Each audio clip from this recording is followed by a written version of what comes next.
The mighty ADAC GT Masters. We are go. The car's fan out. And he's given the squeeze. Look at this, side by side. Pulling out right in front. And really good close racing. Wonderful stuff.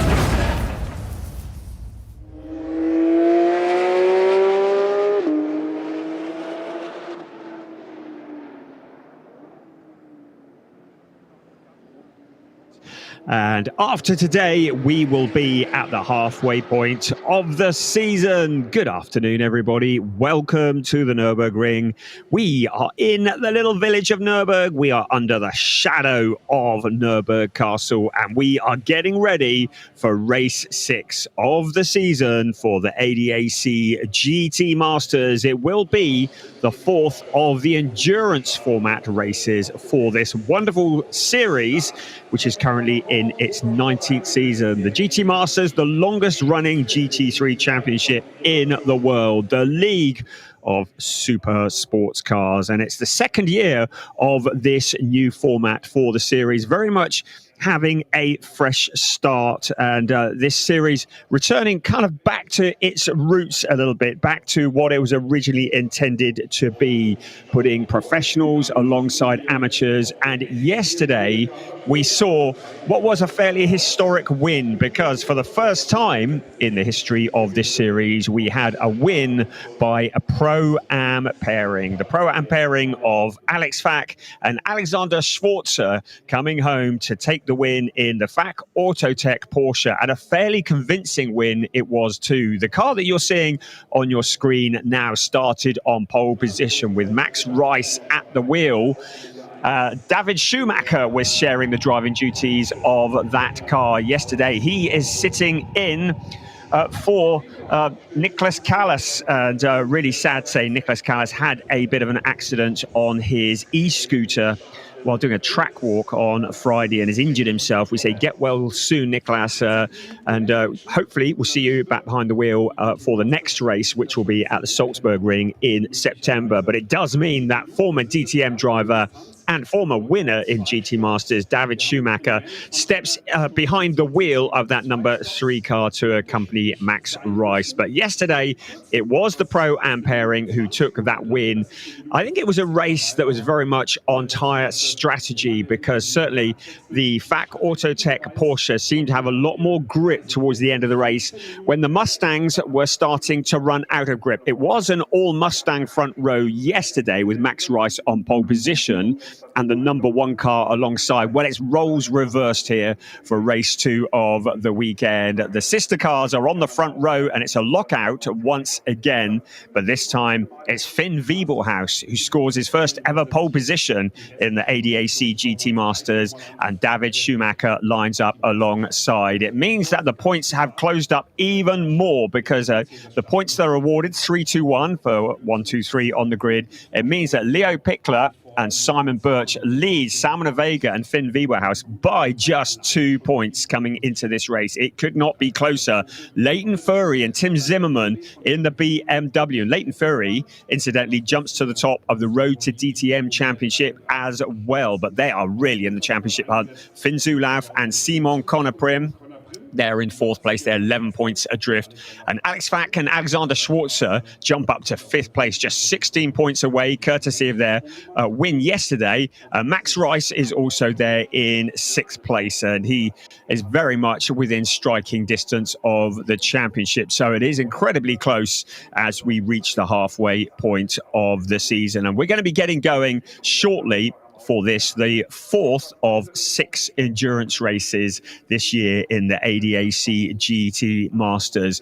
It's a little bit different to the regular GT Masters races that we had come to know over the many years that this series has been running, because it is an 80-minute race plus 1 lap, and it features 2 mandatory pit stops. One of those pit stops need to feature a tyre change as well. Mandatory tyre change, mandatory pit stops. It's all about the strategy. The pit stops are at different lengths. There are shorter pit stops, there are longer pit stops. We'll unpack all of that as this race gets underway. But at the moment, the cars lined up in their traditional Le Mans style. We are part of the Truck Grand Prix this weekend, which is why for one weekend only we get a safety truck instead of a safety car. It does mean that the cars will be given 2 formation laps. So the first formation lap will be an opportunity to generate the heat into the tyres and into the brakes of these cars. Of course, they're all running on slick tyres.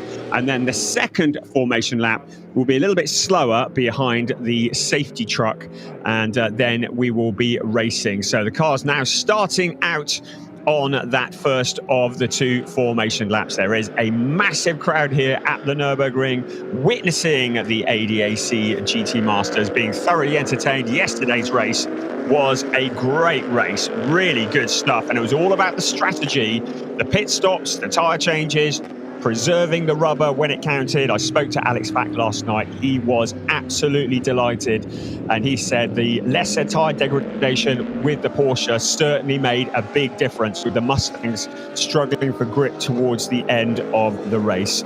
Now, this circuit, it is a fantastic circuit, of course, a world-famous circuit with the Nordschleife in the background. It is 3.629 kilometers around, 11 turns, 4 to the left and 7 to the right. Let's have a look at the starting grid. Finn Wieberhaus, a really solid first pole position with David Schumacher alongside him. David having to travel 7 hours to get here yesterday. Sandra Holzem and Tim Zimmerman make it an all BMW Row 2. Row 3, Julian Hanses, he had a quiet day yesterday. Championship leader Simon Birch on Row 3. Row 4, Jonathan Cecotto and Simon Conner-Prim are alongside each other. On Row 5, Yanis Fitcher and Denis Bulatov. And on Row 6 of the grid, Alan Valente did not get a drive of that car. We had an engine issue at the beginning. Felix Neuhofer alongside. So Alan Valente has already done more today than he did yesterday. Emil Yerdrum and yesterday's winner, Alexander Schwarzer, on Row 7 of the grid. And on Row 8, Tim Hooter. Great to have him here making his GT3 debut this weekend. A couple of other changes overnight. There have been some changes made to the BOP. And no surprises that the Mustangs have been given an extra 10 kilos to carry on board, and with the success ballast on top of that, which is 10 kilos for Finn Wieberhaus and Salmon Vega, it means they are carrying 20 kilos more than they were yesterday, and that may well affect them. As we look at the weather, 24.7 degrees centigrade. A bit cloudy this morning, but the clouds have broken, the sun has come through. Don't think that we are going to get any rain showers today. There is none in the forecast. So, other changes, 5 kilos has been taken off the Mercedes, and the Porsche, as driven by Alex Fack and Alexander Schwarzer yesterday, has an additional 5 kilos. So, they will be carrying an additional 25 kilos compared to yesterday, because they've got that 20 kilo success ballast plus the change to the BOP. So will be interesting to see if that causes any issues or not as this race progresses. So we are on this formation lap at the moment. and we are very, very shortly going to be getting going. So the cars just getting the heat into the tyres, into the brakes, the critical part of that formation lap.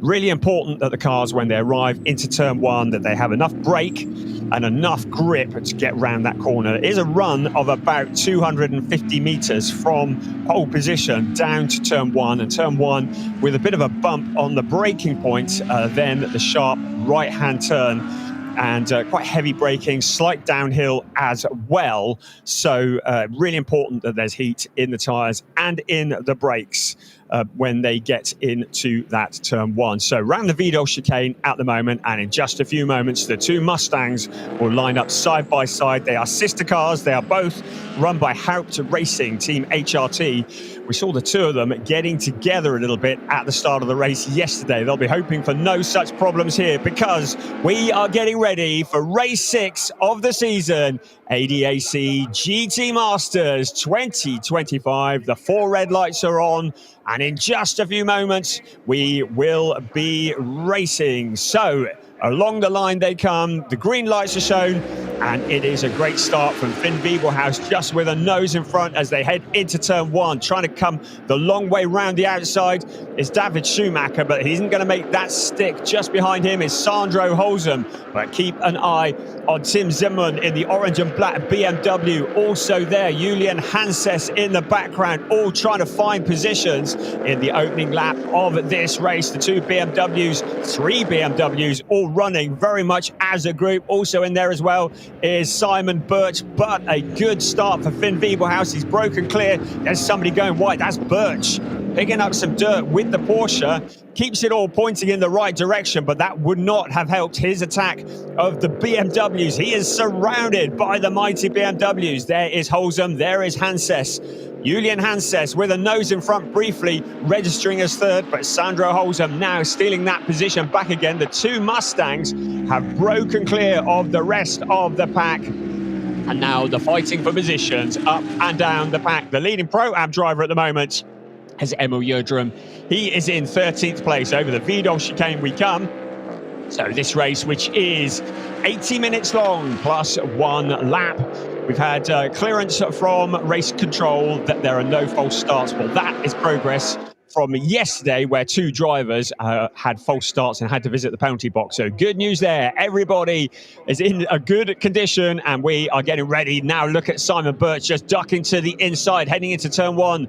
In the background is the number 2 of Jonathan Cicotto, another of the Mustangs. There are 3 Mustangs in this race. But Birch looking solid and covering him off. This is the fight at the moment for third place that you are looking at. Sandro Holzem in the red, white and black BMW. But Julian Hanses, you know he would have been frustrated yesterday. Hanses, who finished down in 12th place yesterday, not what he had in mind. Very much a championship favourite, along with Eduardo Cositeng. And in the background, Tim Zimmermann, a former winner here. Of course, he, along with Leighton Furry, won at Zandvoort last time out. They two very much in the championship hunt, looking to push forwards. But keep an eye on Simon Birch in that 6th place. He is the championship leader, along with Leo Pickler. And he will have been frustrated. They didn't quite pick up the number of points they wanted, either here or at Zandvoort, and will want to reopen that gap at the top of the championship standings. So at the moment, it is Wiebelhaus who leads the way. So in the endurance format of ADAC GT Masters, as I mentioned already, there are 2 pit windows. One that will open on the 15th minute, and the second will open at the 55th minute. Both pit windows will remain open for 10 minutes. And during those pit windows, the cars come in for a mandatory stop and for a driver change. So the driver that starts now will be in again for the 3rd stint of this race. The strategy will come from the team, as we see Julian Hanses challenging Sandro Holzem for that 3rd place.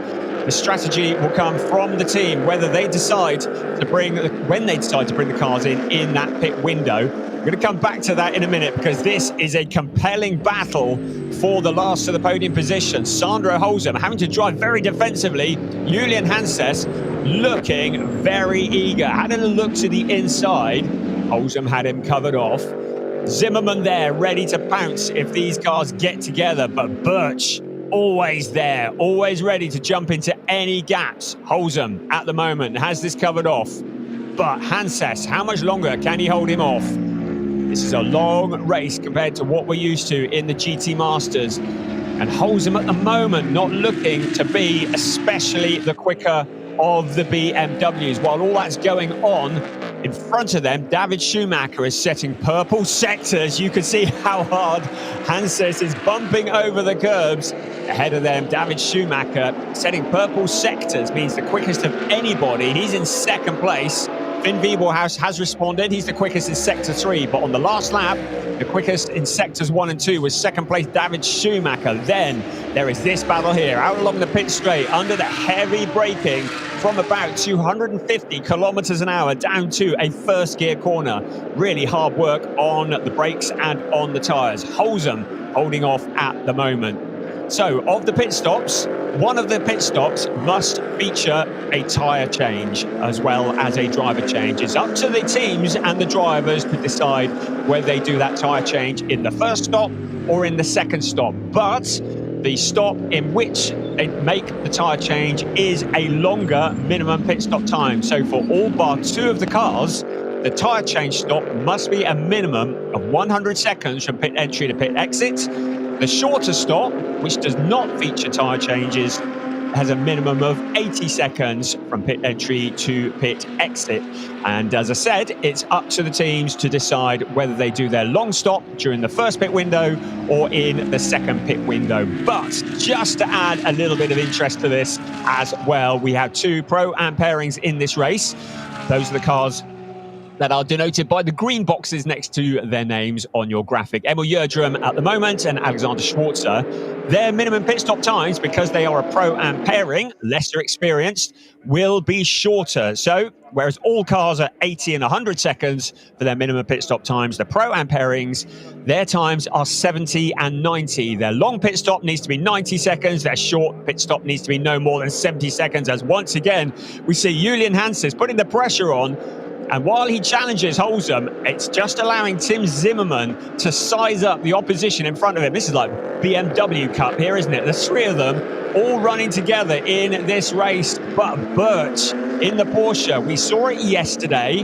The identical Porsche that was being run by Alex Fack and Alexander Schwarzer won the race, and by some distance too.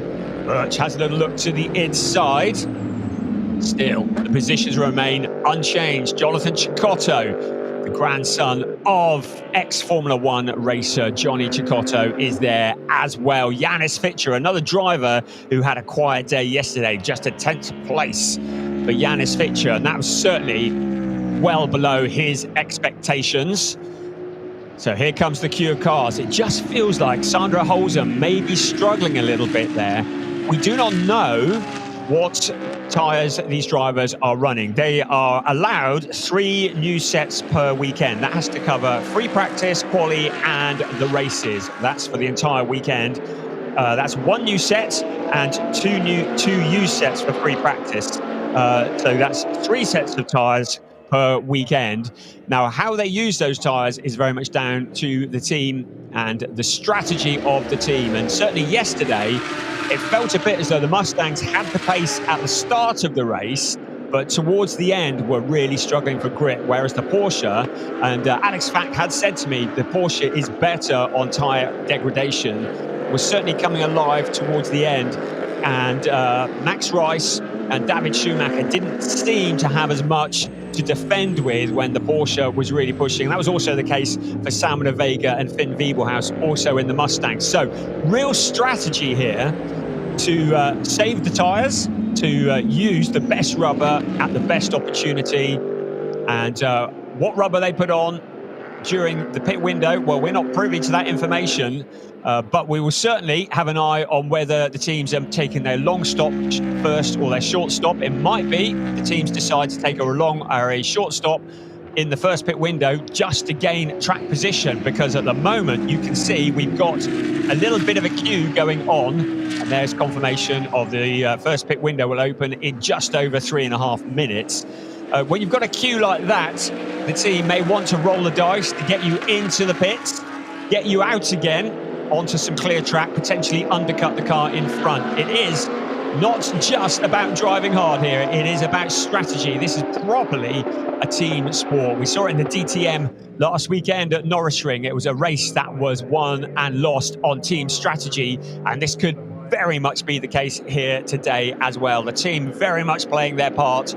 At the moment, Sandro Holzem, he's clinging on for all he's worth, isn't he, in that third place. The last of the podium positions, all three of the BMWs running as one out on the circuit. The question will be whether Sandro Holzem is on maybe older, more used tyres at the moment. When the pit window opens, if that is the case, we'd expect to see him in quite early as he hands over the driving duties to his twin brother, Giuliano.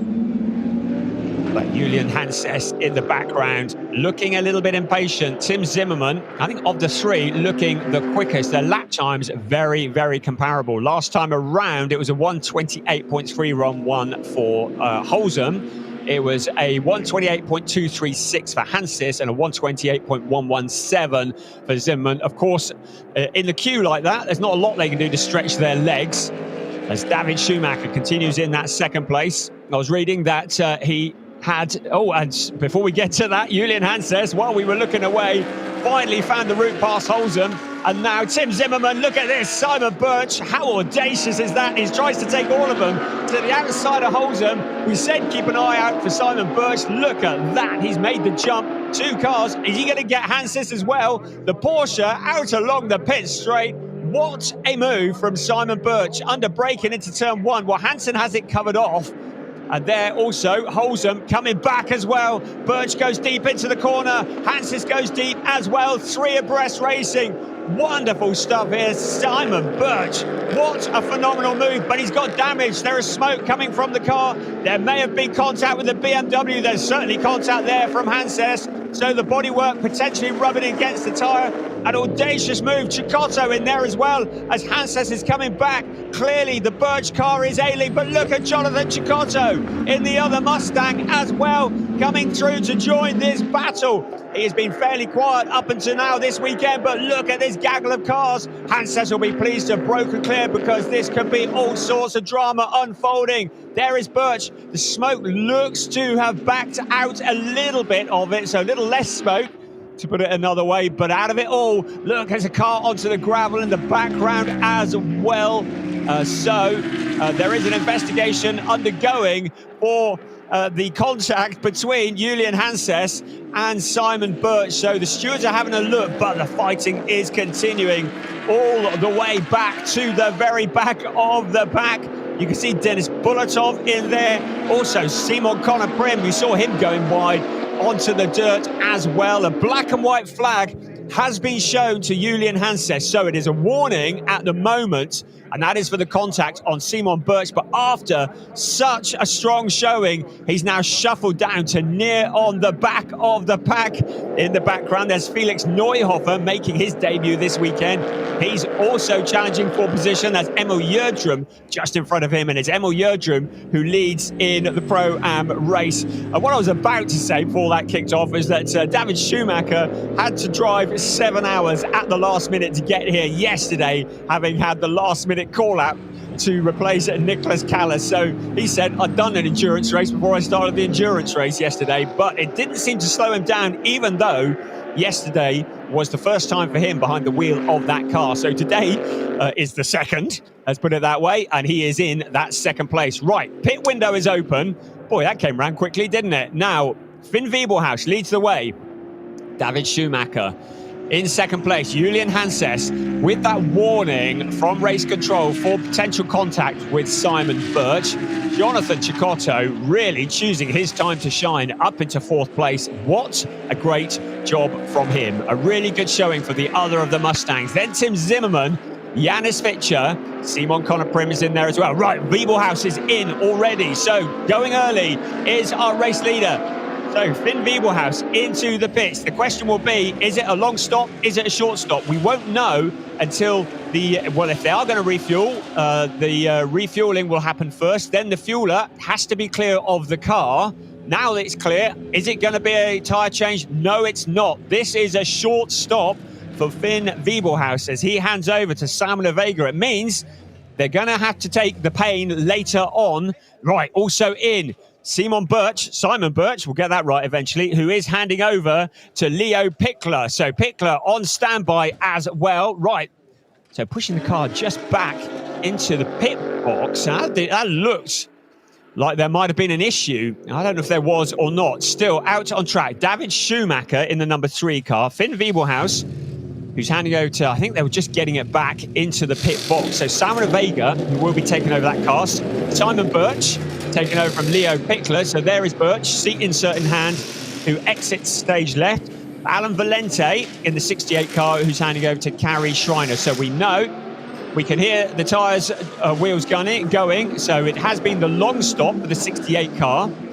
A long stop for Alexander Schwarzer as well. They're getting the pain out of the way early. So Alex Fack will be behind the wheel of the number 4 car now.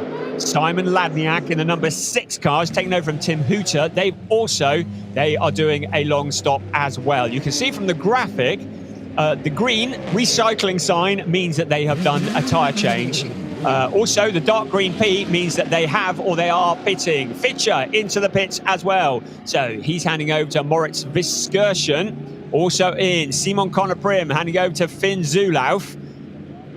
So limit to what can be done on the cars in the pits, but clearly there was some damage to that number 14 car. You could see the crews just having a look. Now, I don't know if that's looking a little bit terminal. Could see the...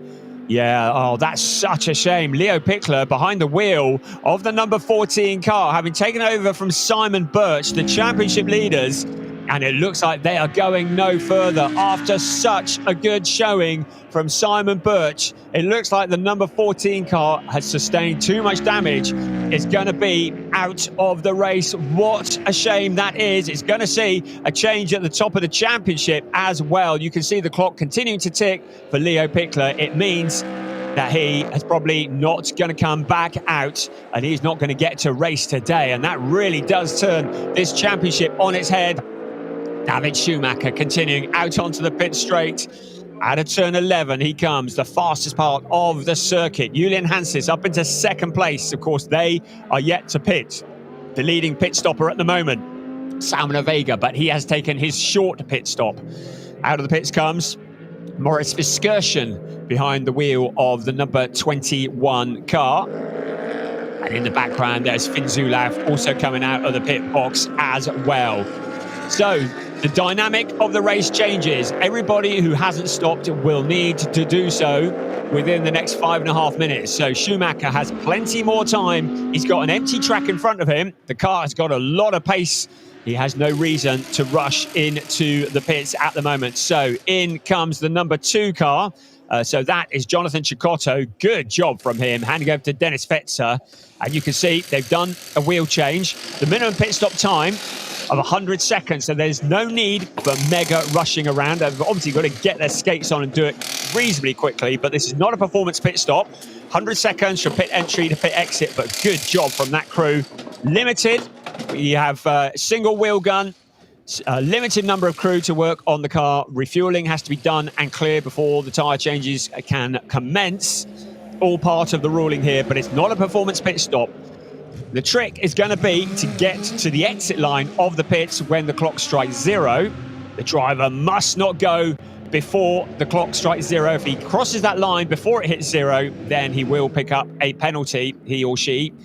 So Cecotto just waits. No, he doesn't. It's Dennis Fetzer who's taken over from Cecotto. Waits. Right, out of the pits comes the 14 car. So eventually Pickler is out. It looked like he was out of the race for a while, but I can see the 14 car coming out now. So maybe they've sorted whatever the issue is on the Pickler car. But I think he's only... Yeah, so out of the pits they will come. And we'll see where they shake out in the grand scale of things. But clearly, some issues with that car after the contact that we saw. Right, this is the fight for 6th place. These are drivers who have stopped. So they're amongst the stoppers. They've done their short stops. So that is Moritz Viskerschen with Leighton Fury. They're fighting over 6th and 7th at the moment, but they are in 3rd place amongst the stoppers.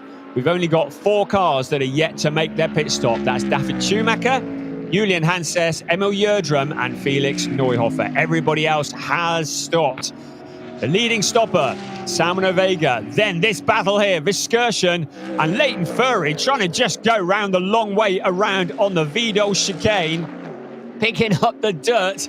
But still, Viscursion has that faster line into turn 11. They will come out along the pit straight. They will come and in towards turn 1.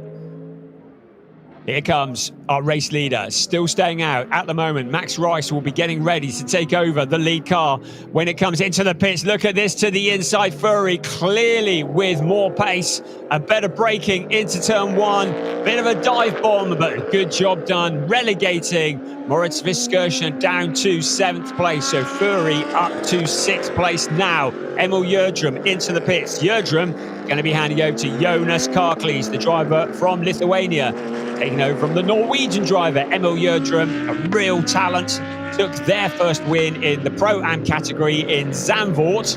The younger brother of Emil Erdrum, Storm Erdrum, is joining the ADAC GT 4 ranks very, very soon. So he's going to be looking over his shoulder. We could have a Erdrum invasion in ADAC racing. What a talented family they are. But at the moment, Erdrum is done for this stint. He'll be able to go and have a sit down for a bit. But of course, he'll be back in the seat once the next pit window opens. So still a handful of cars, 4 in total, yet to come in for their stop. You can see that 3 have done just their short stops. That's Salmon Vega, Leighton Furry, and Moritz Viscursion in the number 21 car. And they will be wanting to make as much space as they can. There is the stricken number 14 car. So I'm not entirely sure what occurred there with that car, but certainly it is relegated to the very back. Well, we know what occurred in terms of the damage, but we don't know what they've done to it in the pits. But at the moment, a long way back from the rest of the pack, and certainly out of contention for any kind of podium finish today, unless something really dramatic happens. Right, into the pits. Erdrum has come and handed over to Jonas Karklees. And now in comes Julian Hanses from 2nd place. Also in the background, we see Felix Neuhofer handing over to Michael Just, but Eduardo Cosseteng jumping behind the wheel of the number 10 car. Schumacher is in as well. So everybody who needed to pit is now into the pits with 45 seconds remaining of this, the first pit window. So Hanses in, handing over to Eduardo Cosseteng. Schumacher in, handing over to yesterday's pole sitter, Max Rice. And they're having a tyre change. So car number 3 going for the long stop. But Eduardo Cosseteng, Julian Hanses going for the short stop. So they're going to have to take the pain later on in the race. They're going to want to try and make up as much ground as possible before the next pit window opens. So there is Rice, poised and ready. We'll try and hit the line. And it looks like he's gone a long way over the minimum pit stop time. I don't have the exact pit stop times, but you can see from the clock that he's gone well over what would have been the minimum pit stop time. So that will have cost them, unless our graphic is indicating a shorter stop. But out comes Max Rice, and he's got a red P next to his name. So again, I don't have the timing screen information, unfortunately, so we'll have to wait and see what race controls say as Leo Pickler continues to try and move his way back up through the pack. He is a lap down at the moment. Salmon Vega becomes the race leader, having taken over from Finn Biebelhaus. That was the race leader prior to the pit window opening, and the race leader now is car number 1, continuing at the front, Eduardo Cosseteng in that 2nd place, Leighton Furry in 3rd. And as I suspected, there is an investigation on car number 3 for pit stop time. There was an element of confusion as to whether it was the long stop or the short stop. I think it was being indicated as a short, but we saw the tyres being changed, and if that is the case, then he may well have gone below the minimum pit stop time. As I say, I don't have the information as to what the pit stop times are, so I'm going to have to tell you when you find out. We'll find out together as a team, but at the moment, that car there, the number 3 car, and the pit sequence, well, it's the leading of the long pit stoppers. in that 5th place. So as long as there isn't an issue with the pit stop, then could be in a very strong position when this is all done. But a penalty lap has been awarded, so the long pit stop was not long enough. Car number 3 weaving to generate heat into those tyres. Tyre warmers not allowed, but he's going to have to visit the penalty box, which is a 50-metre box that he's just driven past there. So he'll have to do it next time around. He'll have to pass through that box at no more than 50 kilometres an hour. It will be the equivalent to adding about 5 seconds onto his lap time. So that is a disaster for David Schumacher and Max Rice.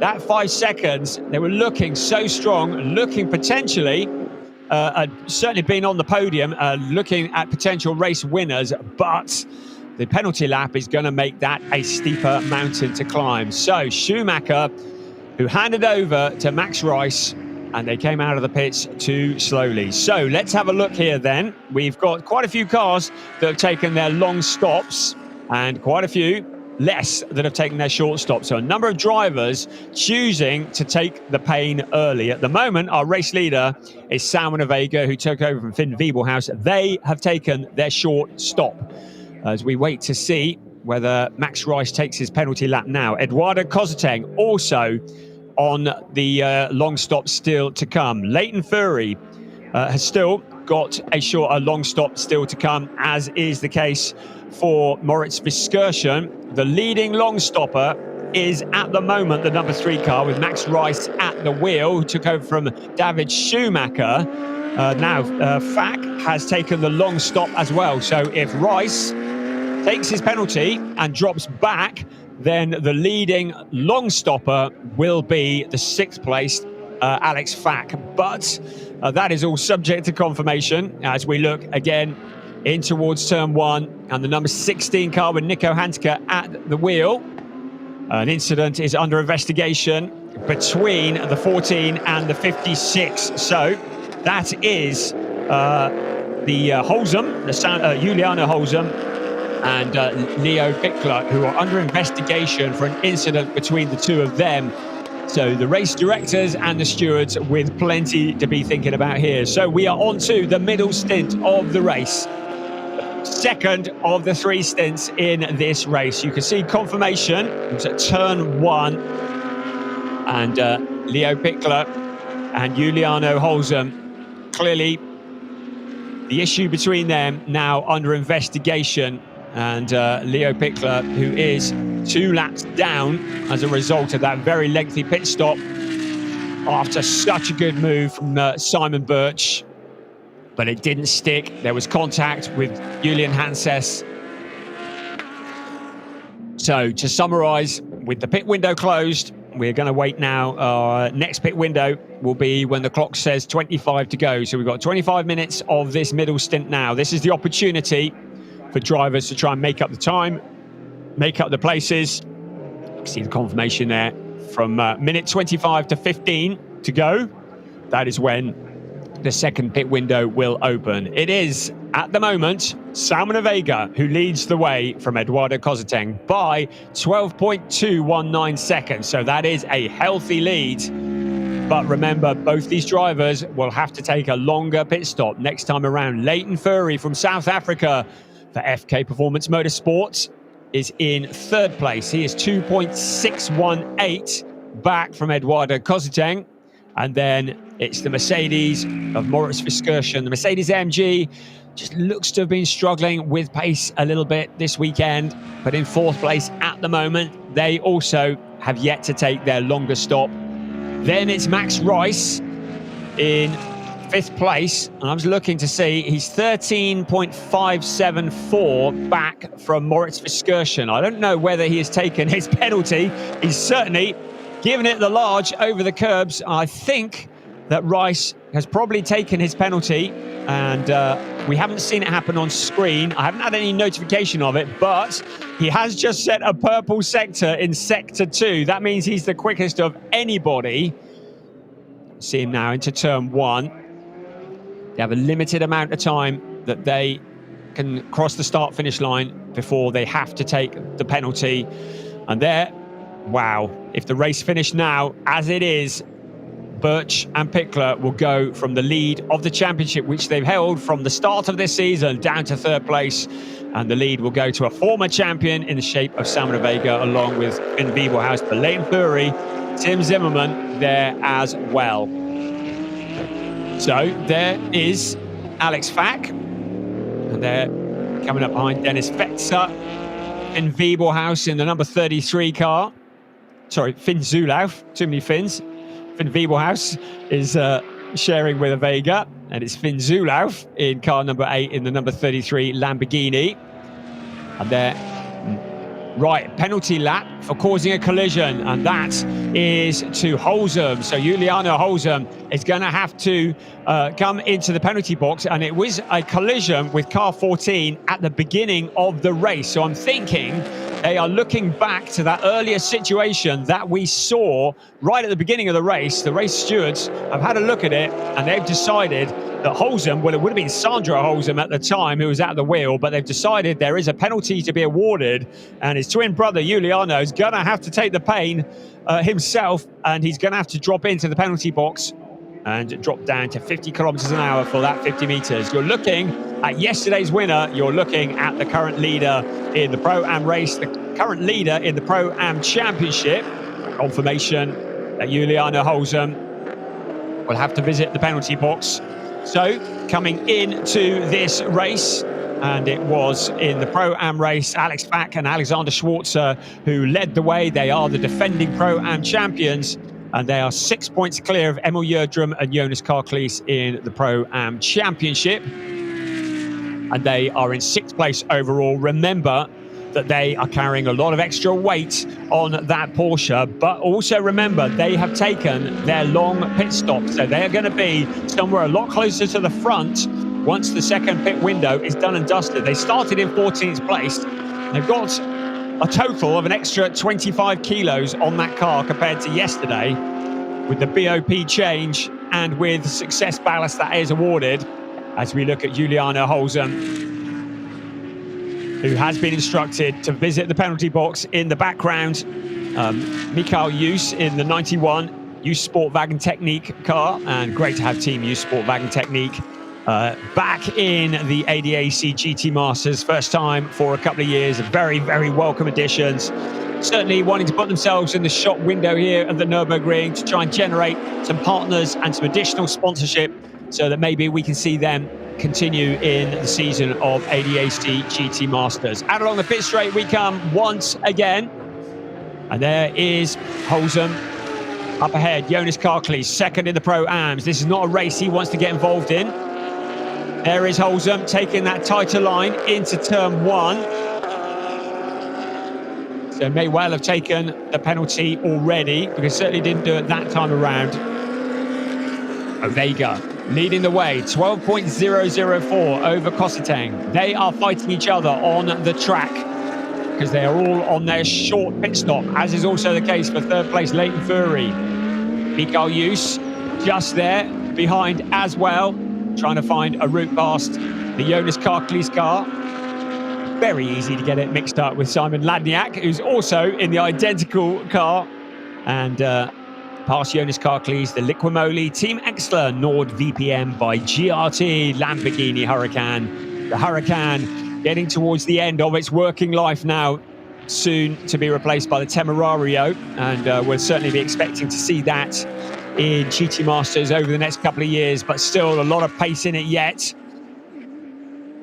The other of the Huracans, apart from the two Engstler cars, of course, Finn Zulauf in 8th place, and he is very much in contention for the championship too.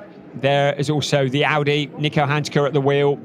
Handke racing for Scherer Sports PHX, who are based a butter stone's throw from the grandstand that you are looking at now, just over the road in the background.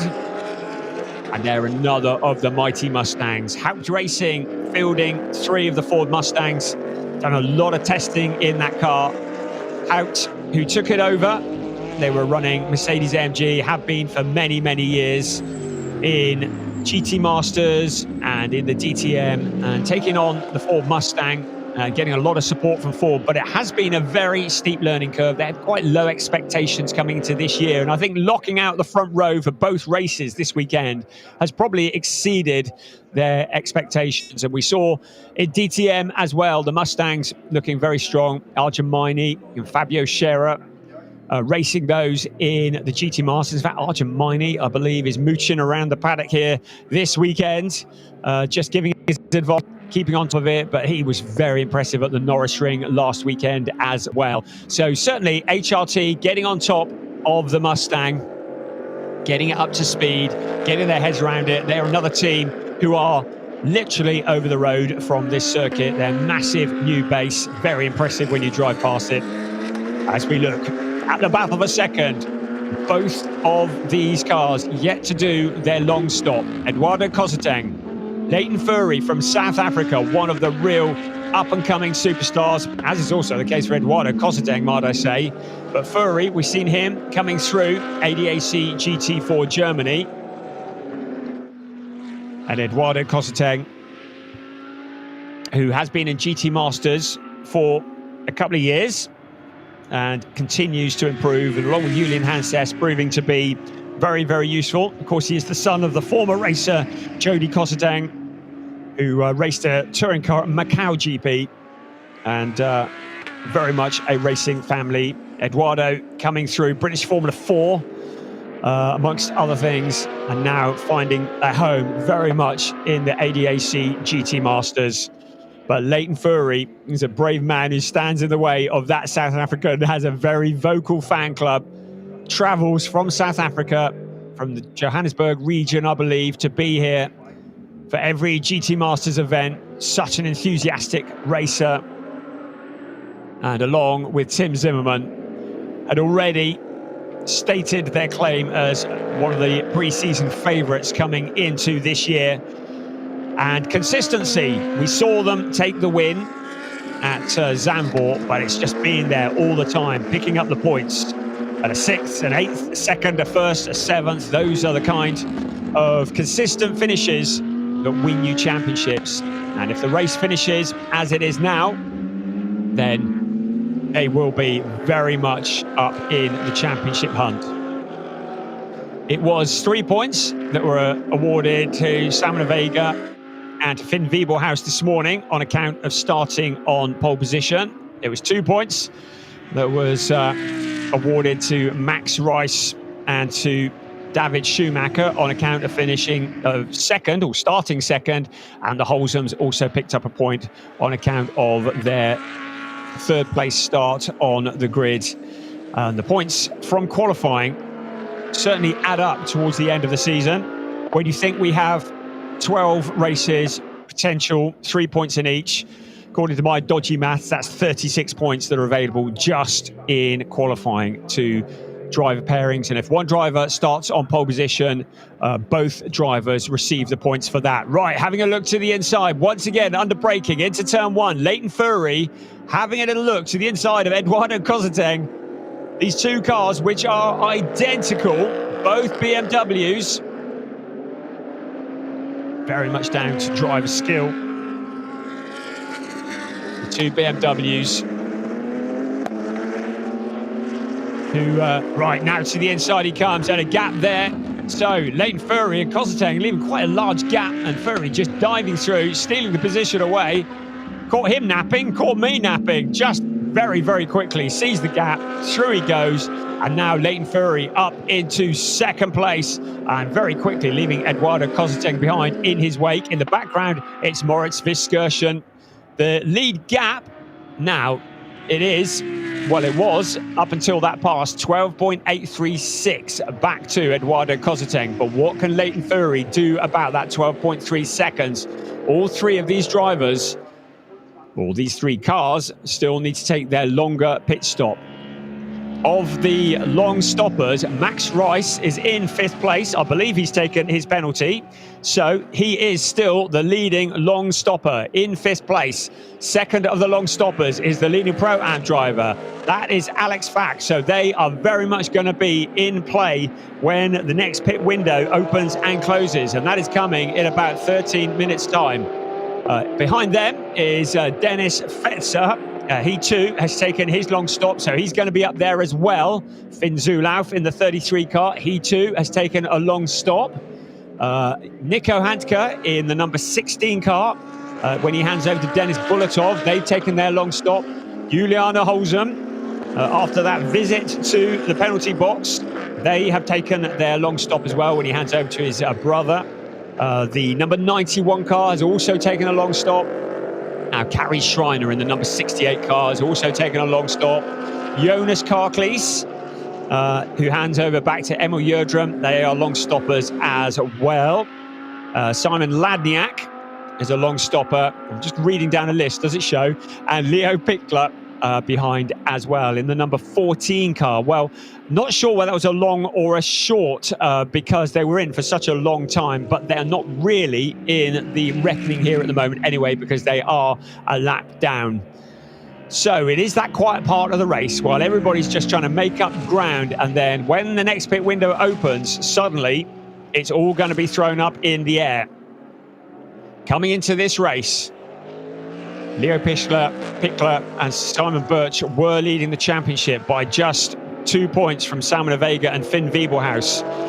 Leighton Furry and Tim Zimmerman were just 1 point behind them, but that is going to change because Pickler and Birch are not going to be picking up any sort of meaningful points in this race today as a result of that incident. You can see they are 2 laps down at the moment. The damage that was caused to that car that is prepared by Razzoon More Than Racing, the Porsche 911 GT3. Such a shame after Birch had shown such good pace and such good skill, and then eventually making contact with Julian Hanses. Leighton Fury trying hard to close in on Salman Vega. Now the gap is up to 13.3, so not making inroads at the moment. We don't know what the tyre strategies are. We don't know how old the rubber is on these cars. We saw it yesterday. The Mustang starting to struggle with grip towards the end of the race, so this might yet still turn on its head. The gap between first and second at the moment, 13.3.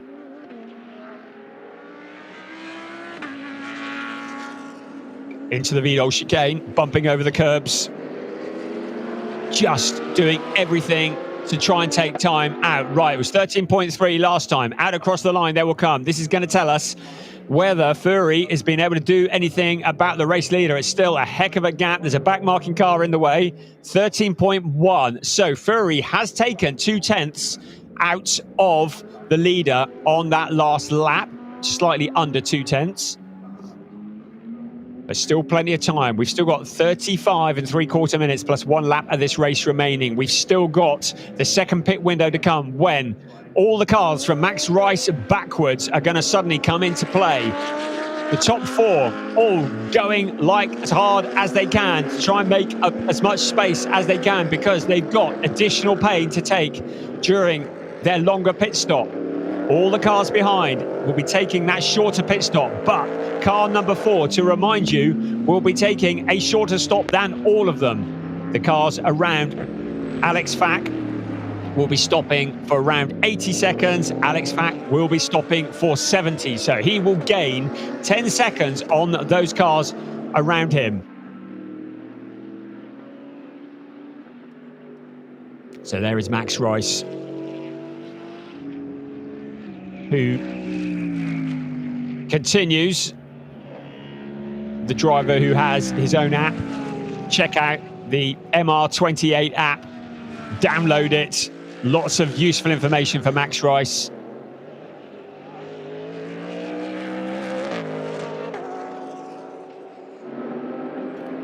There is Max Rice. You can see the statistics there. And there with Alex Fack now having closed up on him.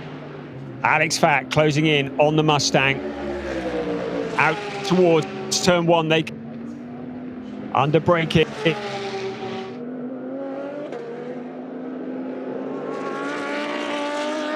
So Max Rice in 5th place. Alex Fack in 6th.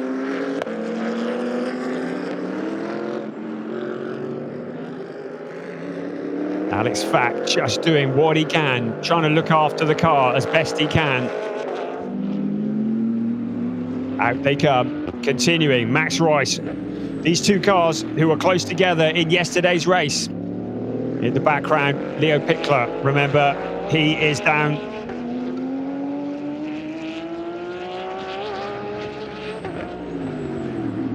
And the number 2, Dennis Fetzer in 7th place. There is Finn Zulauf. There is Nico Handke as well. Right, so we've got a battle on for 7th place. There is Dennis Fetzer in the number 2. Fetzer, who has done his long stop. Finn Zulauf, who is behind as well. He too has done his long stop. And there is Nico Handke. They're all racing for position. It's for 7th place on the track. They're all fighting each other. They're all on the same pit strategy. And when the team decides to bring the car in, we'll be down to the teams to decide when they can find some space. Just having a look to the inside. Keep an eye on Nico Handke in that Audi. They've been looking very racy. Haven't had the straight line speed at all over this weekend. But certainly a lot of skill there. A gap to the inside of the Lamborghini out of turn 11, out along the pit straight. Now there'll be a double slipstream to pick up here for the Audi, heading in towards turn 1. Will he get an advantage? Nico Handke into turn 1, has a little look, but it is covered off by Finn Zulauf. The 8th place Finn Zulauf there. That's allowing Dennis Fetzer just to break clear a little bit. See from your graphic the progress. Alex Fack from the back of the grid, 8 places that he's made up, the big loser, courtesy of the visit to the penalty box. Juliana Holzem along with Sandra Holzem. But Alex Fack along with Alexander Schwarzer were looking really strong yesterday. Dennis Fetzer with a Lamborghini and an Audi filling his mirrors. He would dearly love Nico Handke to just put the heat on a little bit more onto Finn Zulauf, because that would allow him to break clear.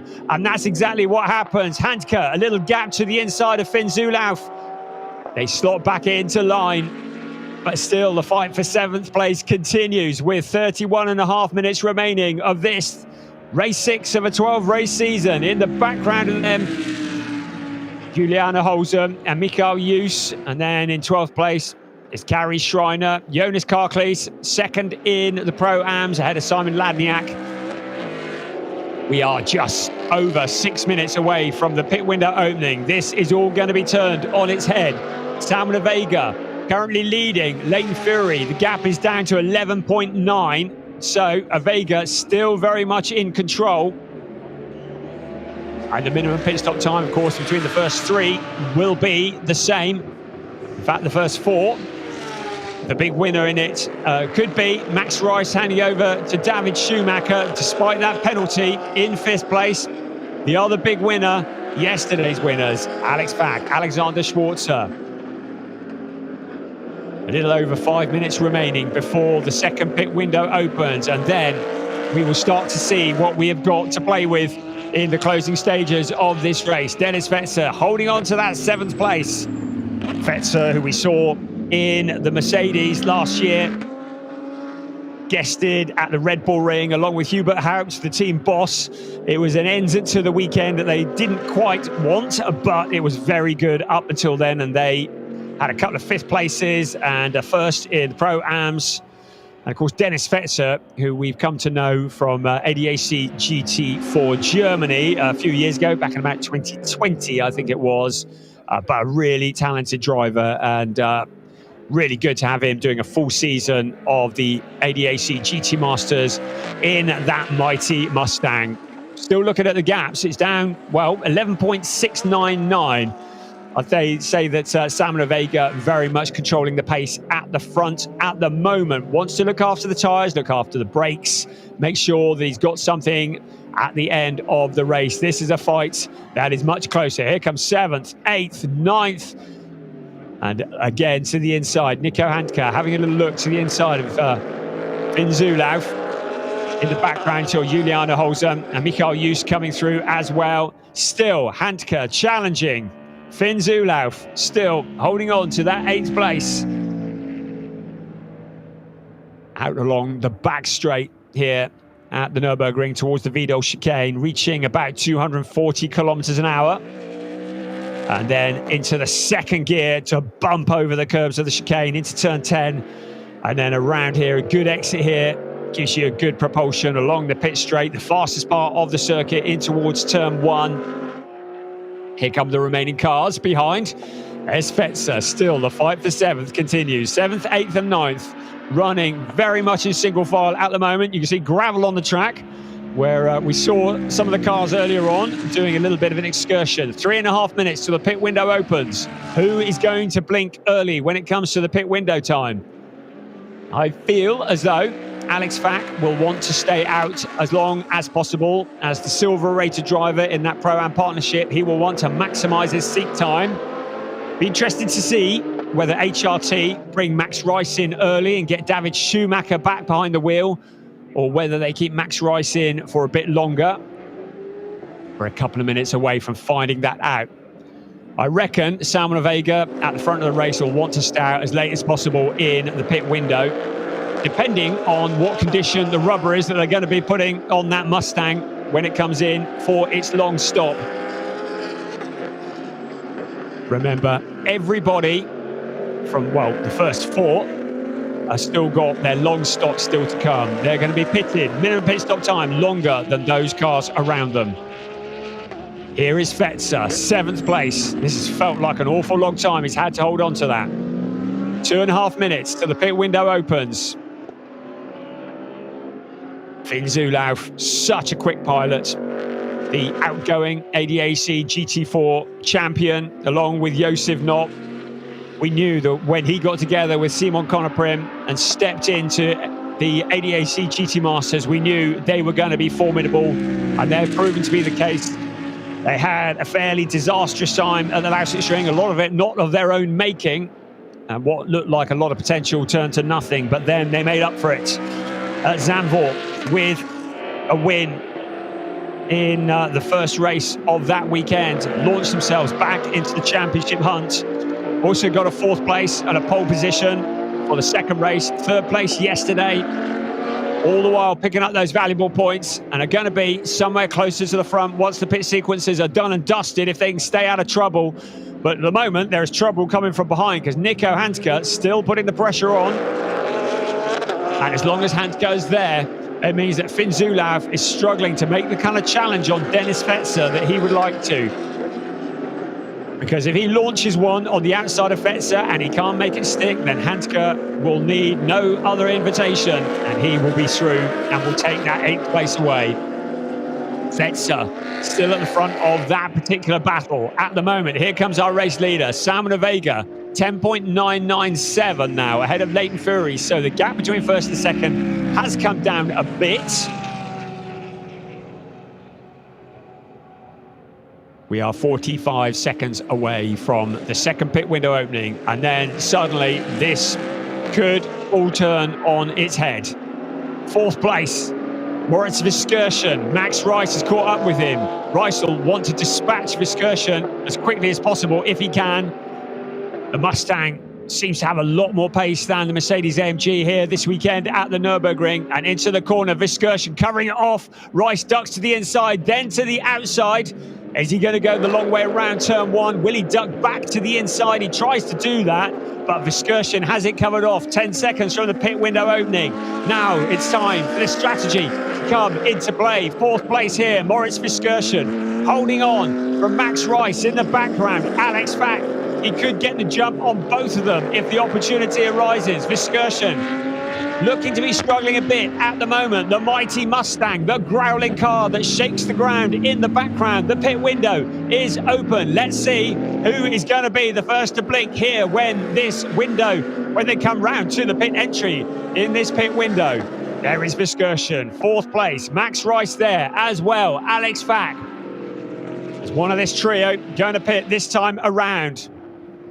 Viskirchen has to do that longer stop, so he's going to be disadvantaged. The 2 cars behind him have to do a shorter stop because they've already taken the pain. So here we come. Under braking into the chicane. Rice has it done. Is Fack going to do it as well? Does not want to be making contact. We saw what happened to the Razzoon car. Now Viskirchen looks like he's peeling off into the pits. Yes, he is. So the 21 car going early in the pit window needs to do the long stop. Janis Vitscher will be standing by, ready to take over the wheel. Also in Salman Vega in the number 1 car, handing back to Finn Wiebelhaus. This will need to be the long stop. Remember, this is 100 seconds minimum pit stop time, 20 seconds longer than the short stoppers. So the work starts from the pit crew. Into the pits they come. That is Wiebelhaus, who will be taking over the car that started on pole position, also in the number 10 car. So Eduardo Koziteng handing the wheel back to Julian Hanses. We've already seen that Moritz Viskersen is in, handing to Janis Fitcher, who will get behind the wheel. Also in is the number 68 car. So Kari Schreiner will hand the car back to Alan Valente. Also in, Leo Pickler, who will be handing back to Simon Birch. And they, very sad to see them, the championship leaders. Certainly they were coming into this race, now at the very back of the pack, turning into something of a practice session. This has all been done and dusted. Now pushing the car back into the box, make sure everything is correct, and then the countdown will begin. They will aim to hit the exit line, the white line on the pit exit. So push back to avoid the Holzem car in front, I think. And then keeping to the speed limits in the pits of 50 kilometers an hour. Out they will come. There is the white line. They hit the white line now. And out across the line they come. So their stop is done and dusted. Wiebelhaus back to join the track. Now we wait for everybody else to come in and we will see where it all shakes out. There is the number 14 car with Simon Birch now at the wheel, having taken over from Leo Pickler.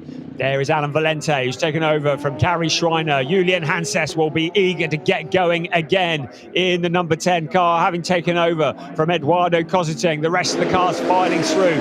It's busy there. Max Rice handing back to David Schumacher. There in the pits we go, hurling the seat insert back into the garage. That will not be needed now until the next round at the Salzburg Ring. And so David Schumacher jumps behind the wheel of car number 3. So the number 3 car that had taken its longer pit stop first time around. So they wait. Leighton Fury now to the lead of the race as a result of the cars around pitting. But Leighton Fury still needs to take the longer pit stop. So Leighton Fury will hand back over to Tim Zimmerman. Still got plenty of time. I reckon that they at FK Performance Motorsport want to keep him out on the open track. He's got nothing in front of him. They have no need to bring him in at the moment. A wide open track. He's leading the race. He's still got a little over 6 minutes to stay out if he chooses to. But now, out of the pits comes the number 3 car with David Schumacher at the wheel once again to rejoin. So of the stoppers at the moment, it's David Schumacher who leads the way. Simon Ladniak is in there, but also Finn Wiebelhaus, who has stopped, Ladniak, who hasn't. And then behind them, Nico Handke, Julian Hanses, Janis Fitcher, Alan Valente, and Simon Birch. Right into the pits, Finn Zulauf coming in to hand over to Simon Connor Prim. This is significant as well. Dennis Fetzer is going to allow Jonathan Cicotto to get behind the wheel. The Holzem twins will be stopping as well. Mikhail Jus is in, handing over to Felix Neuhofer. So they're all in as well. Jonas Karklees in the number 8 car, and Emil Jördrum will be back behind the wheel of the Lamborghini. And there, the Mustang in the pits, just waiting. The clock ticks down. Jonathan Cicotto will be back at the wheel of that car. Got a 5th place at the Lausitz Ring on debut, along with Dennis Fetzer. And we'll see where they shake out when this is done and dusted. Still out on track. Leighton Fury and Alex Fack are still yet to make their mandatory stop. But now almost everybody. We've still got Simon Ladniak yet to make his mandatory stop as well. So just 3 cars yet to come in. And when they have been in and all is done and dusted, we will have a clear picture of where we're at. Of the stoppers, I beg your pardon, sorry, there are still more than 3 that are to come in. Now we have everybody. There are the 3. Moment of confusion with the timing screen there. So the leading stopper, as you were, is David Schumacher in 3rd place. It's like a traffic jam coming out of the pit lane. So David Schumacher, the leading stopper. Ladniak's up there, but he is yet to stop as well. 2nd of the stoppers, Finn Wiebelhaus, currently in 5th place overall. there is David Schumacher now getting back up to speed. Has he done enough to jump into the lead of this race? In third place, we're going to have to wait for Leighton Fury to come in and for Alex Fack to come in as well before we get a clear picture of where this is. But certainly the number 3 Mustang is ahead of the number 1 Mustang. There is Schumacher. There is Ladniak. And there is Wiebelhaus. So the strategy, kind of the opposite to yesterday. Bumping across the curbs. Their pit stops done and dusted for today. It is David Schumacher all the way to the flag. Can he stay at the front of that pack? Finn Wiebelhaus, the pole sitter, will be giving it everything to try and close in. Now Leighton Fury is into the pits. So the number 11 car is in. Tim Zimmermann will be waiting to jump behind the wheel of the orange and black BMW. Alex Fack still out, wanting to maximize his time in the seat. I reckon he's going to leave it to the last few seconds before peeling in to hand over to Alexander Schwarzer. Just he and Simon Ladniak now, just the 2 cars yet to pit. So the crew get to work. That long stop to come. The minimum pit time, 100 seconds from pit entry to pit exit. While you're sat there with the car cooling down, it will feel like an eternity, but you cannot hit the white line before the clock strikes 0. Otherwise, you will get a penalty. They're leaving the car, stepping over the mechanics. Leighton Fury, his work is done for the day. It's now down to his co-pilot to bring it home. Can he get it onto a podium position? It's going to be hard work. The clock continues to tick down, waiting. Soon the engine will fire into life, and then the BMW will pull away into the fast lane and will rejoin the race. The only driver yet to stop is the number 4 now. So Alex Fack, the race leader, yesterday's winner, ready to hand back to Alexander Schwarzer. He needs to be into the pits within the next minute and 45 seconds, but he's going to leave it, as he did yesterday, to the very last minute before handing over. Here comes David Schumacher, well clear of Zimmermann. Here comes Zimmermann now. So the net race leader is going to be David Schumacher along with Max Rice. But keep an eye on Finn Wiebelhaus and Salman Vega. They may be teammates, but he will be working hard to close in. The gap between them is just 2.3 seconds at the moment. Right, in comes the race leader. Oh, he could have left it another lap, I reckon. Alexander Schwarzer. There is Fack jumping out of the car. His work is done for today. He hurls his seat back into the garage. Now Schwarzer in to the seat. They're going to pick up some valuable points today if they can keep things going as they are at the moment. They are still the race leaders because Schumacher was the lap down, but of course is now catching up somewhere around the back of the circuit at the moment. And now Schwarzer waits. Where will he shuffle back into the pack? The moment of tension. The clock ticks down. Right, the car is now rolling. So here comes Alexander Schwarzer. Now, I said that David Schumacher would be the net leader. Has it been that the short pit stop for car number 4 means that he is able to jump out and maintain the lead? Have they been able to get that car in, do the stop and get it out? Yes, they have, because there in the background is David Schumacher. The dice has been rolled. Also out of the pits comes Simon Ladniak in the number 6 car, having handed back to Tim Hooter, who's now at the wheel. But what a job from FAC Autotech. Yesterday's winners, when all the pit sequence are done and dusted, we thought that it was going to be David Schumacher who would jump into the lead, but he's going to have to pass him on the track. He's got 14 3/4 minutes to do it because the lead has stayed in the hands of the number 4 FAC Autotech Porsche. So working hard now to come through. There is the number 6 car, Simon Ladniak. Tim Hooter, who's taken over from Simon Ladniak in the number 6 car.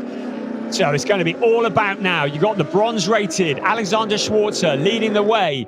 You have got the ex-multi-winner David Schumacher in second place. You've got the very rapid Finn Wiebelhaus in the sister car, but clearly no love lost between them. Also closing in as well We'll wait for them to cross the start-finish line. Next time around, we'll let you know what the gap is. This is going to be all about the chase. This could be an absolute grandstand finish. David Schumacher hustling that car across the curbs to remind you he hadn't even sat behind the wheel of it until yesterday. He took over from Nicholas Callas after Callas injured himself out on track on Friday. He's had a steep learning curve to get up to speed. And that is exactly what he's got to do now.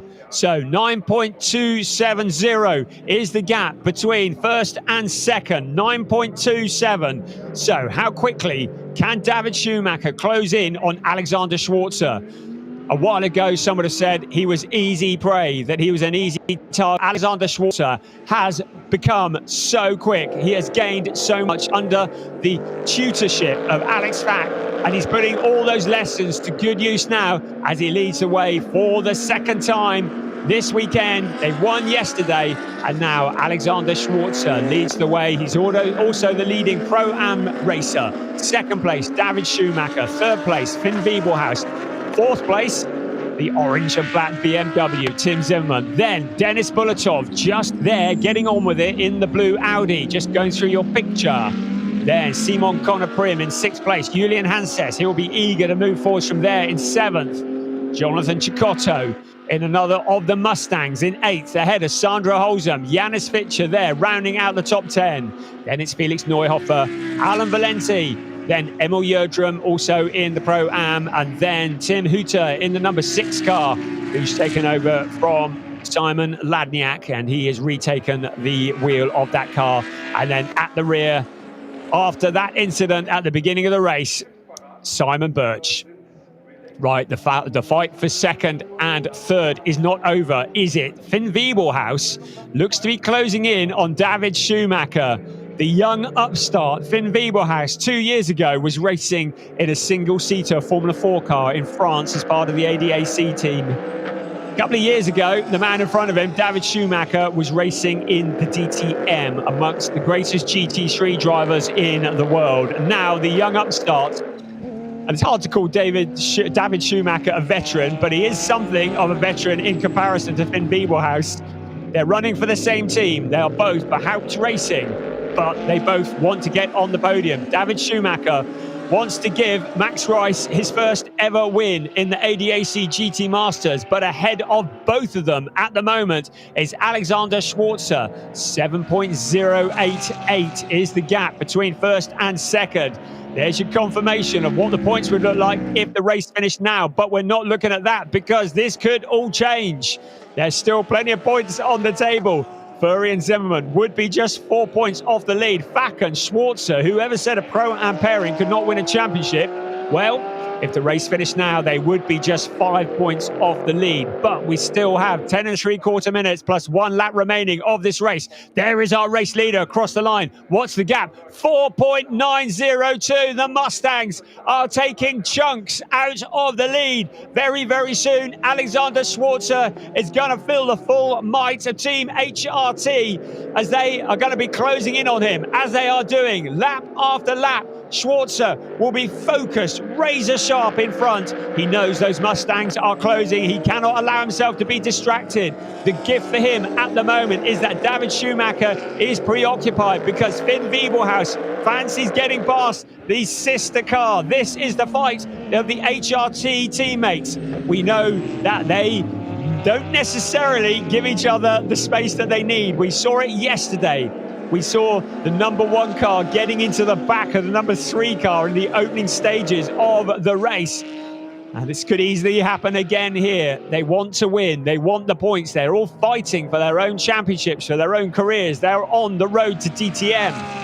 At the moment, on the road to DTM championship, the leader is Leighton Fury, who leads Simon Birch. That was coming into this race by 2 points.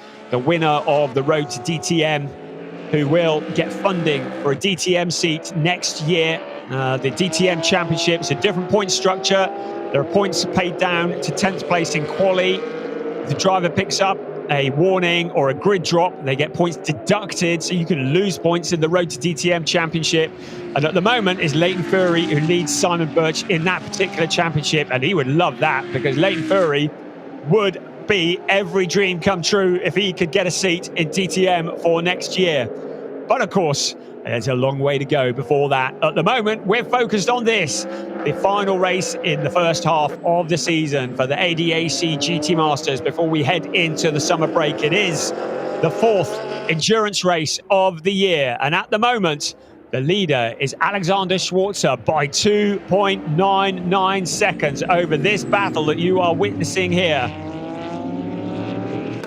Car 56 has been given a black and white flag, so that is the Holzum, Sandra Holzum, and that is for dangerous driving in the pit lane for too long on the working lane parallel to another car. So race director Michael Kramp, he is the DMSB spokesperson, who informs us that a black and white flag has been awarded, and if a driver picks up 3 black and white flags, they may well get a grid penalty at a subsequent race. Right, there's our race leader. First, second, third, almost in the same camera shot. There he is, out of turn 11. I should think that Alex Fack, well, he would have been hoping that he could have held that gap just a little bit longer, but it is coming down very, very quickly.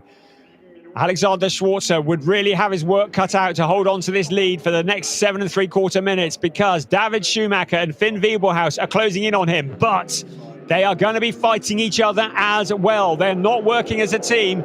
They might be slipstreaming at the moment, but they will want to outfox the other to get in front. 1, 2, 3, all running together. In fourth place, Tim Zimmerman will be hoping that all of these cars get together and he can sweep through. Denis Bulatov in that 5th place at the moment. There it is, first, second, third. You no longer need a clock to know what the gap is between them. You can see what the gap is. It is closing on every corner. David Schumacher now up behind Alexander Schwarzer. Catching is one thing, passing is another. How much time can he spend trying to find a route past the Porsche in front? How much racecraft does Alexander Schwarzer have under his belt that he can defend with? It's Mustang versus Mustang versus a Porsche, and it's the Porsche that leads the way. It's the Porsche that won the race yesterday. It's the Porsche that has a lot of extra weight on board. It's a Porsche that has a Mustang to the inside into the Vidal chicane, avoiding action taken by Schwarzer. He's going to have to give that place back, but in so doing, David Schumacher leaves the gap to Finn Wiebelhaus. Wiebelhaus fancies getting both of them. Schwarzer will almost certainly have to give that place back because he cut across the chicane. The Mustangs running side by side. We're going to be 3 abreast down the pit straight. Schumacher with a nose in front into turn 1, but Wiebelhaus has the line. Can Schumacher get it slowed down? I don't think he can to keep the lead. He ducks back to the inside. Now back to the outside of Wiebelhaus. Schwarzer shuffled down into 3rd place. Schumacher with a nose in front. The back end of the car struggling for adhesion. Wiebelhaus coming back at him. The lead goes back the way of David Schumacher. Finn Wiebelhaus gave it everything he'd got. He had a nose in front, but it was into turns 1 and 2 that David Schumacher was able to come back. But Wiebelhaus is not done yet. 5.5 minutes remaining. Schwarzer, the race leader, has now been shuffled down into 3rd place. He sees the 2 fighting Mustangs disappearing in front of him.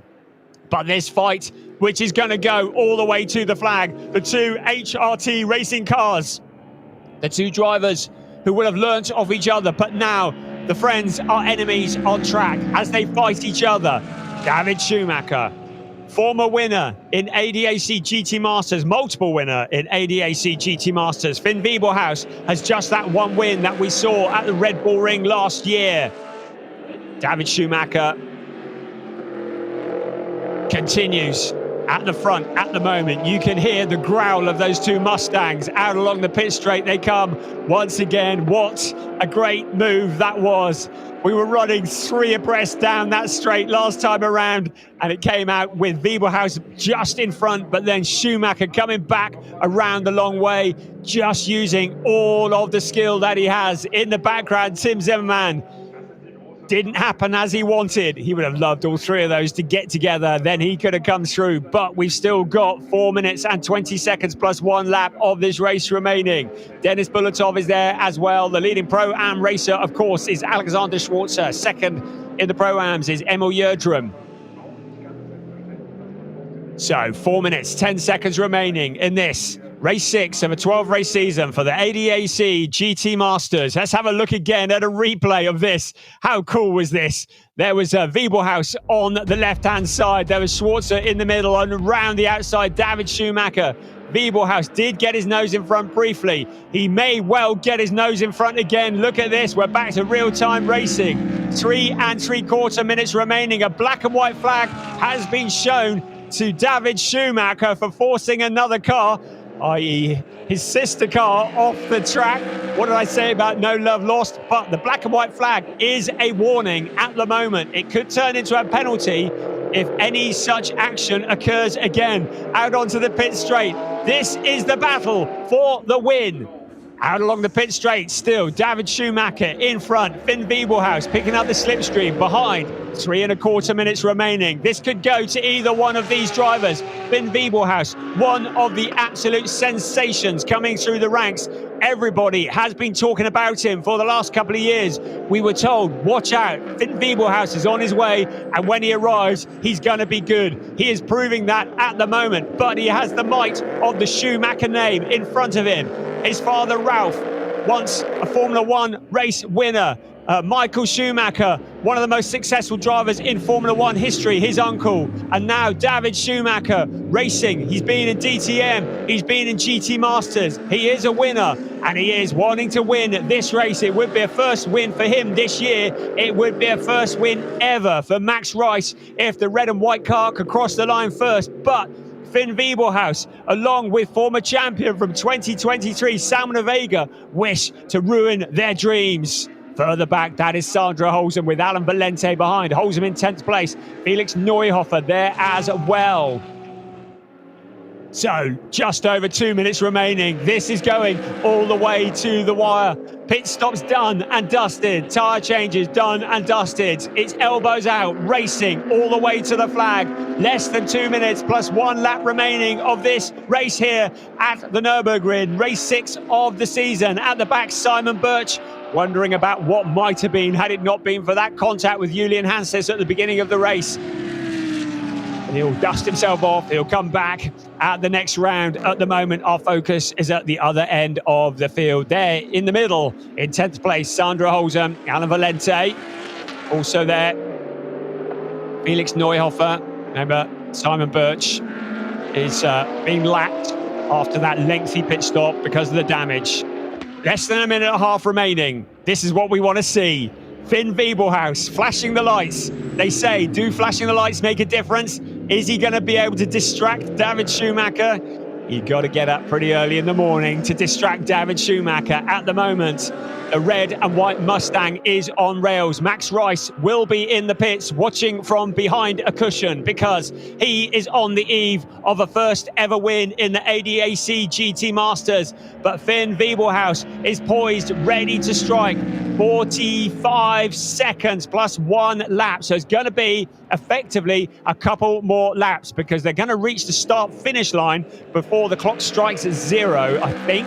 And that means it'll be whatever remains of that lap plus 1 more. So out onto the pit straight we come with 28, 27, 26 seconds remaining on the clock.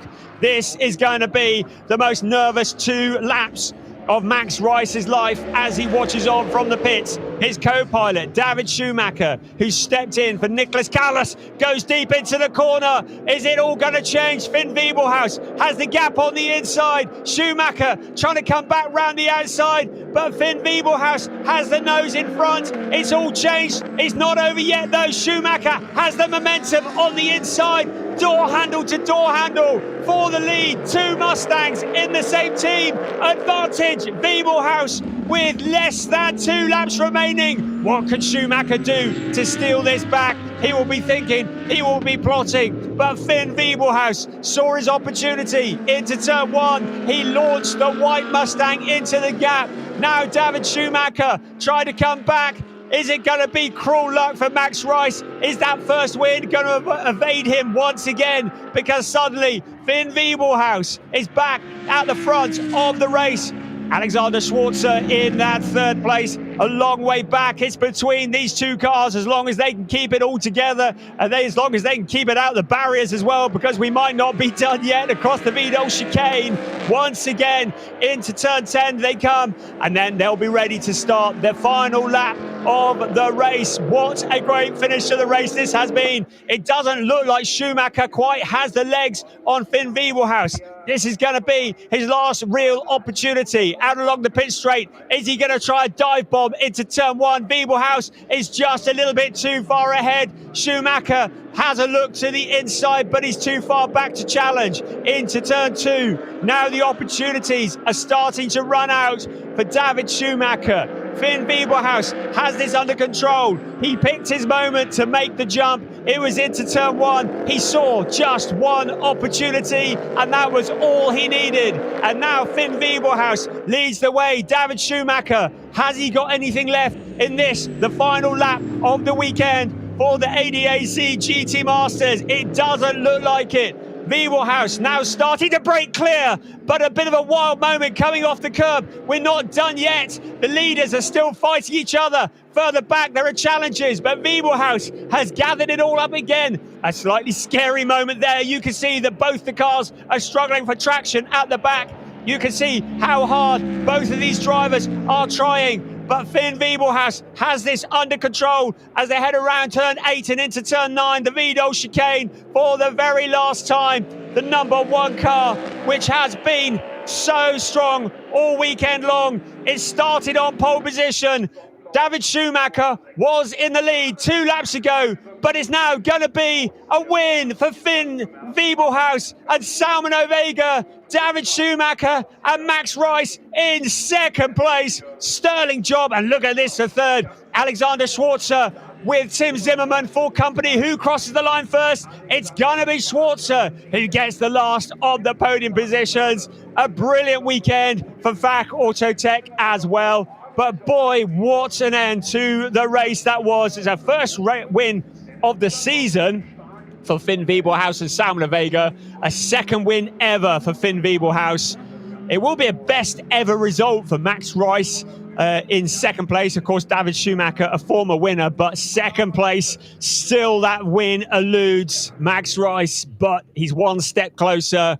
What brilliant driving from Finn Wiebelhaus, holding it all together against a driver who is significantly more experienced. Found that opportunity with less than 2 laps to run and worked his way past. And what a successful day for Haupt Racing as well. They got a 1-2 and a 9th place for Jonathan Cicotto and Dennis Fetzer as well. Brilliant stuff. Brilliant racing from these drivers. Good, hard racing here at the Nürburgring, all very much subject to classification, subject to confirmation. Salman Ovega, Finn Wiebelhaus ahead of Max Rice, David Schumacher, Alex Vack and Alexander Schwarzer on the podium again. Leighton Furry, Tim Zimmerman in 4th ahead of Nico Handke, Dennis Bulatov, Eduardo Kosseteng and Julian Hanses, 6th place for them. Finn Zulaf and Simon Connor Prim 7th. They'll be disappointed with that ahead of Moritz Fiskirchen and Janis Fitcher. Those are the drivers that round out the top 8. Will bring you 9 onwards in just a few moments. Here come the rest of them. So Dennis Fetzer, Jonathan Cicotto in the other HRT Mustangs, ahead of Kari Schreiner and Alan Valente. Giuliano and Sandro Holzem in 11th, ahead of Michael Jus and Felix Neuhofer. Jonas Karklees and Emil Yerdrum, 2nd of the Pro-Ams, ahead of Simon Ladniak and Tim Hooter. And a day to forget for Leo Pickler and Simon Birch.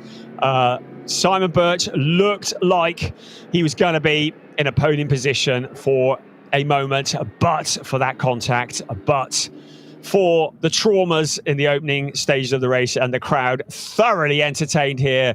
What a race that turned out to be. It started off very dramatic, went pretty quiet in the middle, I think it's fair to say, and everything just spaced out, but we said it was all going to shake out at the end, and that's exactly what happened. Those last few moments, and I'm interested to see what the body language is like between the two HR2 drivers when they get out the car. I hope we're going to see that. The two Mustangs I think we can say that Haupt Racing may well have got on top of the handling of that Mustang. And we're here with DTM in about 3 weeks' time. Arjun Maini, who is here watching, and Fabio Scherer will be watching on and going, there is some potential to be had here. And of course, the teams that are running cars in both GT Masters and DTM will be able to swap data. There will be data that will be passed over from the GT Masters crew to the DTM crew, because Haupt Racing, of course, will be fielding Arjun Maini and Fabio Scherer here in 3 weeks' time. And the lessons they have learned will be transferred. But I think round of applause for that car there. The drivers of car number 4, FAC Autotech. I would remind you that Alexander Schwarzer is a bronze-rated driver. Drivers are rated by the FIA. And bronze-rated means he's not as quick as the others, but he's proven to be very competitive this weekend. Look at that. Ovega and Wiebelhaus, 13 points to the good of Leighton Fury and Tim Zimmerman. Max Rice in third place in the points, just 20 back ahead of Leo Pickler and Simon Birch. So the championship very much on a knife edge as we head into the second half of the season. And as we look at those championship positions, of course, the Pro-Am standings, it will be Alex Fack and Alexander Schwarzer who will have extended their lead in the Pro-Ams. We have a Silver Cup coming into this race. It was being led by Leo Pickler and Simon Birch. That is still very much subject to confirmation after that race. You can see that Fack and Schwarzer just 23 points back from the overall race, even though they are a pro overall championship, even though they are pro-am pairing. Finn Zulauf, Simon Conoprim, 25 points back, so that is just a race win. So here comes David Schumacher. I expect that Max Rice, he must have thought if only the race was just 2 laps shorter and he would have been stood on the top step of the podium for the first time in GT Masters. But second placed, there is Alex Fack, ready to greet Alexander Schwarzer. Don't drop the bottles. There we go. Hammers the bonnet of the car. And there we go. There's Wiebelhaus and Schumacher. Good to see that. There's Sam and Ovega. And Ovega does not look too unhappy, does he? Good job done. And there is Ovega, Sam and Ovega. Obviously, the one without the helmet. And just listening in. And congratulations from Alex Fack. It's double satisfaction for Alex Fack, because not only has he raced the car for a stint today, but he's also the driver coach of that man there with the helmet on, has taken him from being a middle-of-the-pack driver to a race winner. And that is some achievement. There's Finn Wiebelhaus, just removing his balaclava. Looking fairly chilled. Doesn't look like he's just run an endurance race, does it? And Salman Ovega next to him there. And shortly, they will head up towards the podium for their celebrations. So the moment to take stock and to reflect what a race that has been. So the drivers heading towards what is a specially made podium for this event, for the Truck Grand Prix. And the Truck Grand Prix attracting well over 100,000 spectators, and they will have enjoyed that. I have no doubt. If we don't get any new fans after that race, well, then it ain't going to happen, is it? I mean, that was stunning. Great racing there.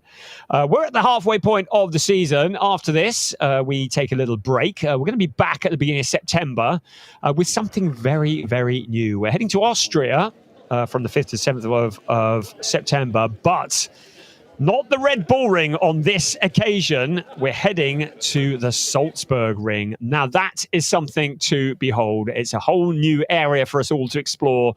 And we're going to be there beginning of December. We stay in, and that's for an endurance round, would I point out. So 2 more endurance races. Then we stay in Austria a couple of weeks later, make that 1 week later for the Red Bull Ring. And that will be a sprint round. It's round 5, races 9 and 10. And then it all comes to a close at the Hockenheim Ring in Germany. That will be a sprint round as well. And that's in October, 3rd to 5th of October, where the identity of the new champions will be found out, will be discovered.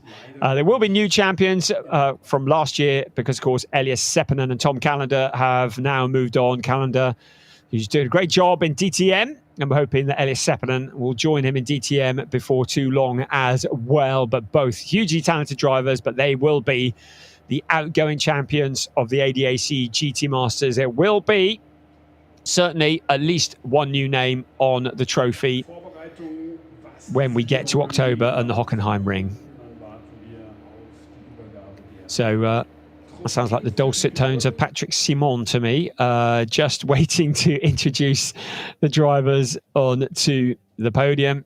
There they are, giving them a moment. That podium, which is out right in the paddock, quite a long way back from the pit lane and from Parc Fermé. So it's a bit of a logistical effort getting them there, particularly with a number of spectators that are here today.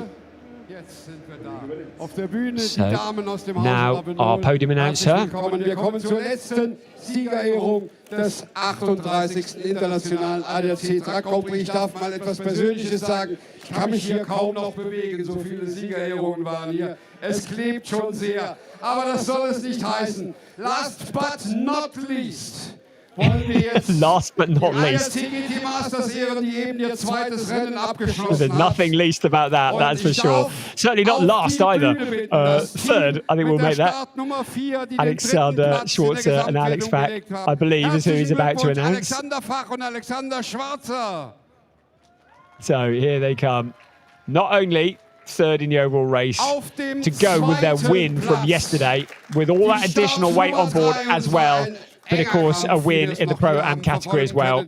Alex Fach on the left, Alexander Schwarzer on the right. And now the second place drivers. Max Rice, David Schumacher. Max Rice in the red and white overalls. David Schumacher in the yellow and blue. But boy, did he have to work for it. What a win. What a stunning drive from both of these young pilots. The 2023 champion of ADAC GT Masters, Salman Vega, and Finn Wiebelhaus to the top step of the podium. And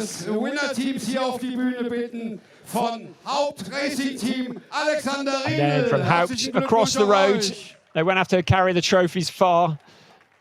And a lot of trophies they have picked up this weekend. There's 4 of them on there. And of course, there'll be one for the team as well. But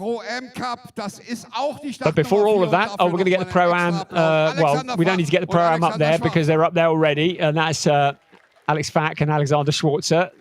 And they'll get some additional silverware for that. But before all of that, I think we're going to have the national anthem.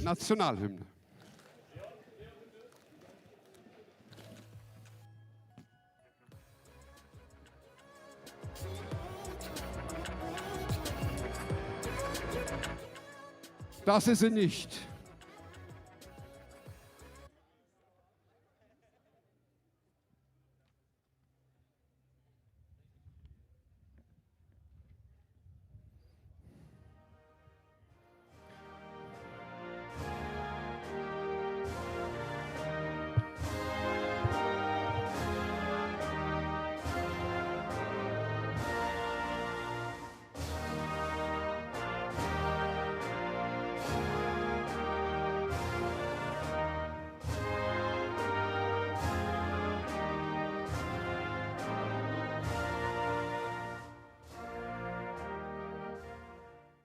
Nochmal einen Riesenapplaus an den Sieger und die Platzierten. So reflections on what was an outstanding race. An 8th win in GT Masters for Salman Vega, a 2nd ever win for Finn Wiebelhaus. The wait for Max Rice continues, but a little bit longer.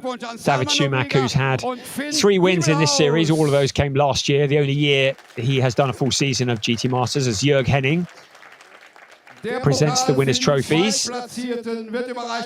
And of course, yesterday we saw Alex Fach and Alexander Schwarzer take their first ever wins in this series. And Max Rice receives his trophy from Kai Winkler, as does David Schumacher. Alexander Schwarzer, herzlichen Glückwunsch noch einmal. And Team Alex with their third place trophies to go with the bundle of trophies they won yesterday. And they'll get a couple more for the Pro-Am win as well. Going to need a bigger mantelpiece for that lot. And the team will get their trophy now from Pirelli. Haupt Racing, the legendary team headed up by Hubert Haupt, who we saw racing in GT Masters at Red Bull Ring last year. Had a slightly turbulent end to it, but what a performance that was. But he'll be looking on at this and will be incredibly proud of his drivers. 6 of them for HRT, all behind the wheels of those Mustangs. Right, here comes the Pro-Am trophies. See those on eBay, you make a few quid. There we go, hold them high.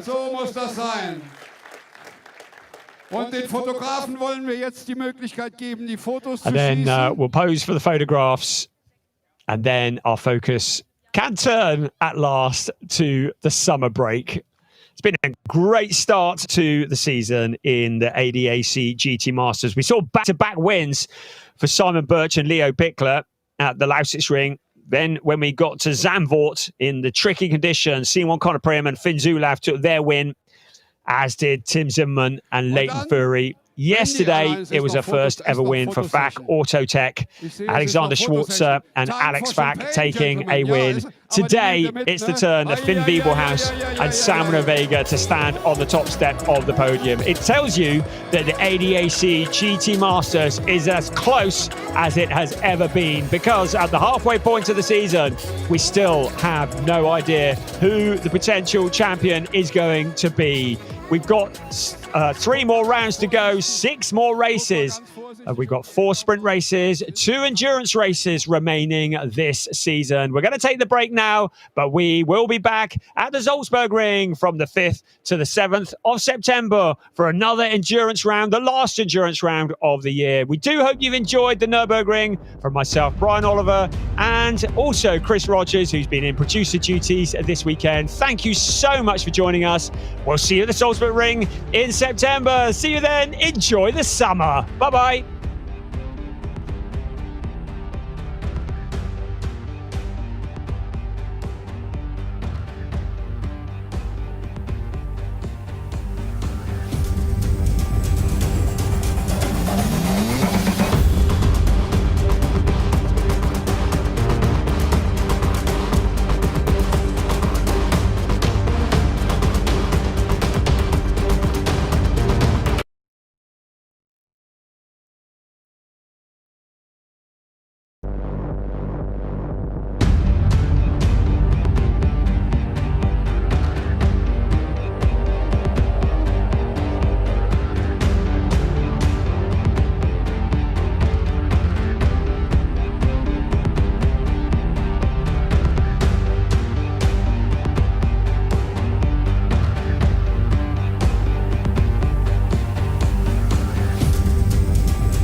Startnummer 11.